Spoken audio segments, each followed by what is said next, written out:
Hello দোস্ত, good morning, শুভ সকাল। সকাল সকাল আমি ঘুম থেকে উঠেই দেখো মশলা বাটতে বসে গেছি।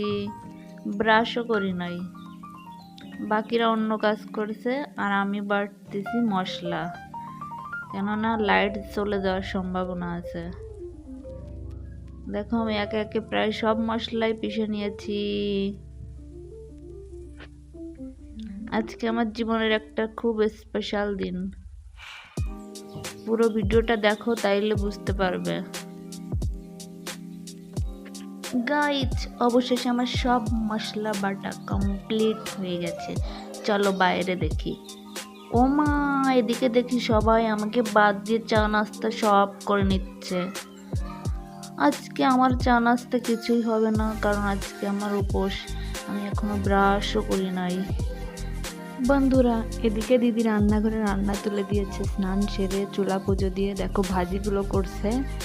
সম্ভবত 5 রকম না হলে 7 রকম ভাজি করতে হয়। দেখো কি কি করছে, 3 রকমের করছে, আর বাকিগুলো বাদ আছে। এগুলো হয়তো বা মাংসের জন্য। এটা হচ্ছে হাঁসের মাংস। আর পাশে দেখো মশলা, এগুলো হচ্ছে পায়েস বা ক্ষীর। আর দেখো এখানে বাজার থেকে মাছ এনে রেখেছে, এখনো পরিষ্কার করা হয়নি। গাইস, বাকি রান্না সব কমপ্লিট। দেখো দিদি এখন মাংস রান্না করতেছে, হাঁসের মাংস। বেচারা আমার জন্য কত কষ্ট করতেছে। দেখো গরমেতে সকাল থেকে রান্না বান্না শুরু করে দিছে দেখো। আর ওদিকে একজন মাছ পরিষ্কার করতেছে। গাইস, সব কাজ শেষ, এখন সবাই সাজুগুজু করতেছে। দেখো সবাই এখানে পার্লার খুলে নিছে, সবাই একে অপরকে সাজায় দিচ্ছে, শাড়ি পরাই দিচ্ছে। শুধু আমাকেই কেউ দেয়নি, আমি নিজে নিজেই শাড়ি পরেছি, সেজেছি, সব কিছু আমি একাই করেছি। দেখো দেখো, দেখাবো, আমাকেও দেখাবো। গাইস, সকলকে দেখেছো, এবার আমাকে দেখো। সকলের সাজগোজ কমপ্লিট, আমার একটু বাদ ছিল, তাই এখন আমি সেই তিলক লাগাচ্ছি। দিদিরা বললো যে একটু তিলক লাগাও, তাই তিলক লাগাচ্ছি। লাইট নাই, সকলকে খুব কালো কালো লাগছে গরমের জন্য। মাছের মাথা, বড় মাছের মাথা, এটা মাছের ঝোল। দেখো মাছের ঝোল। আর এগুলো হচ্ছে ডাল, মাংস, দই, মিষ্টি, পায়েস, সবকিছুই আছে। আর এই যে থালা সাজায় রাখিছে, তোমরা বুঝতেই পারছো কি।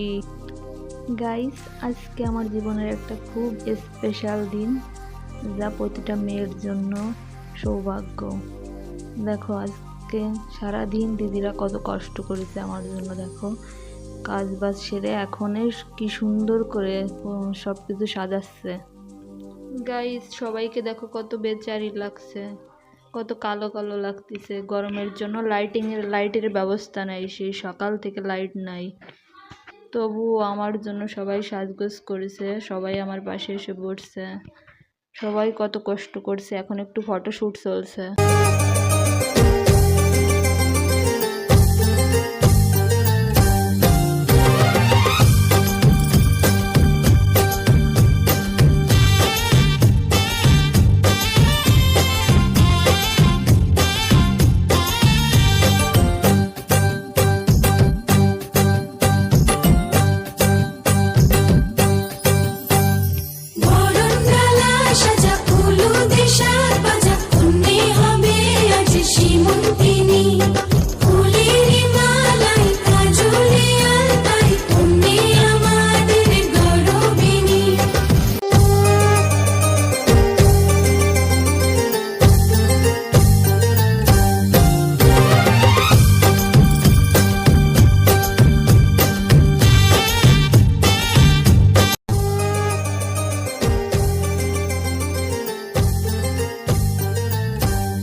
প্রায় সকল নিয়ম কমপ্লিট। এই একটা নিয়ম আছে, দেখো ঠাকুরের সামনে প্রণাম করে দুটো পাত্রের নিচে দুটো জিনিস ঢাকনা দেওয়া আছে, একটা শিলনোড়া আর একটা প্রদীপ।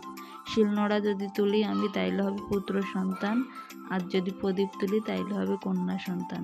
এটা জাস্ট নিয়ম, কথার কথা বলে তাই আর কি নিয়মটা পালন করতে হচ্ছে। তো আমি কেউ তুললাম, দেখো প্রদীপ তুলেছি এই নিয়ে সকলে খুব হাসাহাসি করছিল। তো কি হয়েছে, এটা তো জাস্ট নিয়মটা করতে হয় তাই আর কি করছি। সকলে বলছিল যাও জলদি জলদি দিয়ে খেয়ে নাও, সারাদিন এই অবস্থায় না খেয়ে থাকা ঠিক না। তো আমি দিয়ে তাড়াতাড়ি দিয়ে বসে পড়লাম।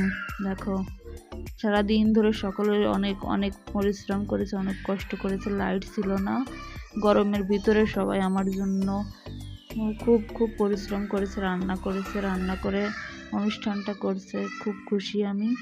প্রত্যেকটা মেয়ের জীবনে এই স্বাদ অনুষ্ঠান অনেক অনেক আনন্দের, অনেক খুশির একটা দিন আমার জীবনেও এসেছে। এটা ছিল আমার 7 মাসের স্বাদ অনুষ্ঠান।